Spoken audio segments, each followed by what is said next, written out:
L'actualité des entreprises, veillée d'armes chez les Peugeot. Oui, la famille, qui est le deuxième actionnaire de Stellantis, doit choisir en fin de semaine qui sera son représentant au conseil d'administration du groupe. Elle devra trancher entre Robert Peugeot, qui lui vise un renouvellement de son mandat, et Xavier Peugeot, en lice également avec l'idée de redonner du poids à la famille dans les orientations stratégiques du constructeur. L'enquête est signée Mathieu Pechberti et Justine Vassogne. Robert Peugeot, 75 ans, a fait son temps. C'est le message de l'entourage de Xavier Peugeot, 60 ans. Lui qui est aussi patron de la marque DS veut faire à nouveau entendre la voix des Peugeot chez Stellantis.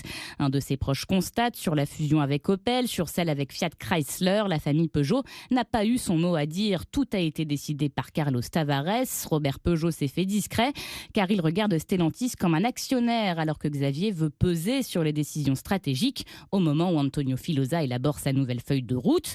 Faire tourner les usines françaises, par exemple, quand Stellantis prévoit de diminuer sa production dans l'Hexagone.